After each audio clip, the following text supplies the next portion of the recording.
Hello guys, welcome back to my mini blog. So आयचो mini blog कितेंसो असो स्टार्ट केलो, मातसो कॉमेडी म्हणटा तसो. तेच्या मागीर हांगसर आमकां एक पार्सल रिसीव जाल्लें. सो तें म्हटलें अनबॉक्सिंग करया आनी तुमचे बरोबर सुद्दां शेअर करया. हांगसर हांवें ऑर्डर केल्लें वॉल शेल्फ आनी बऱ्या तरेन तेची पॅकेजींग येयल्ली, बऱ्या तरेन तेची क्वॉलिटी आसली आनी प्रायस सुद्दां तेचो बऱ्या तरेन आसलो, कमी म्हणटात तसो. सो हांगसर सगळें अशें दिल्लें आसता. सो आमकां तें एसेंबल करपाक जाय. सो हांगसर आमी एसेंबल करपाक घेतलें संजयन म्हणटा तशें आनी इजी आसलें. सो बरे तरेन आसलें वॉल शेल्फ म्हणटा तसो.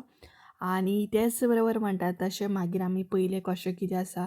सो हांगसर नट्स बीन सगळें दिल्लें आसा, व्हडलेंशें कांय ना. आनी 200 रुपयांक कितें तरी अशें म्हाका रिसीव जाल्लें आसा. तेज्या मागीर म्हटलें संजय चल कामाक लाग म्हटलें. आतां खंय लावपाक जाय ही प्लेस आमी सिलेक्ट करया. तेज्या मागीर हांगसर आमची मातशीशी मस्ती चालू आसली. तेज्या मागीर एक्चुली पयलीं आमी हांगसर सिलेक्ट केल्लें की हांगसर लायतलीं म्हणून, बट मागीर प्लॅन चेंज जालो.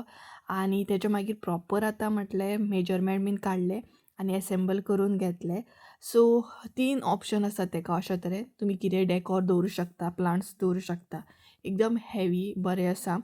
सो अशे तरेन जालें रेडी, पळोवं शकता तुमी. लिंक तुमकां दिता, सो तुमी घेवं शकता, चेकआवट करूं शकता. तेच्या मागीर आमचो प्लॅन जालो बेडरुमान लावपाचें, कारण म्हाका कलेक्शन सुद्दां करपाचें आहा, परफ्यूम कलेक्शन. तेका लागून सो हांगसर फिटींग बीन केलें आनी थोडेशें डॅकोर करून घेवया म्हटलें.